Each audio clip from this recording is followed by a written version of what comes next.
பிறப்ப வச்சு உயர்வு தாழ்வு அப்படி இருக்காமா? இவன் இந்த குடும்பத்துல பிறந்தவன் அதனால இவன்ட்ட பேசக்கூடாது, இவன் இந்த கலர்ல இருக்கிறான் அதனால இவன்ட்ட பழகக்கூடாது அப்படி இருக்காமா தங்கம்? எல்லாத்தையும் பழகணும் தானே, எல்லாரையும் மதிக்கணும் தானேமா? அல்லாஹ் சொல்றான்ல, உங்கள் எல்லாரையுமே ஒரு ஆண் ஒரு பெண்ணிலிருந்து படைத்துள்ளோம்.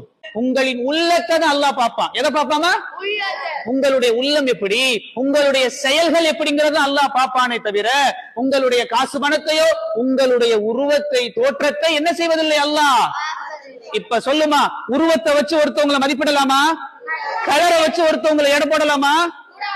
யாரையும் ஒதுக்காத. இங்க பாரு, யாரு ஒதுங்கி இருக்கிறானோ அவன்கிட்ட தோல் மேல கை போட்டு பழகு.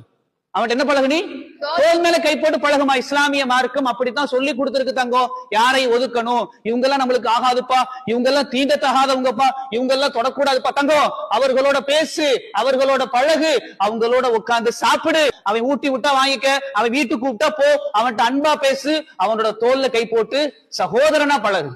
அவன்கிட்ட கைய கொடு, அவன் முகத்தை பார்த்து சிரி, புன்னகை செய். இந்த புன்னகை அவனுக்கு ஒரு உயர்ந்த நம்பிக்கையை கொடுக்கும். நான் சொல்ல புரியுதாமா? என்னப்பா, வாப்பா, கூப்பிடு, அவன் கூட உட்கார், பேசு, அவன்கிட்ட அன்பு செலுத்து, அவனுடைய மனசுல தன்னம்பிக்கை வளரச்சை. நம்ம எல்லாம் சகோதரர்கள்பா. நீ இப்படி பிறக்கணும், நீ இந்த குடும்பத்துல பிறக்கணும், நீ இப்படித்தான் இருக்கணும். இது யார் முடிவு பண்ணது?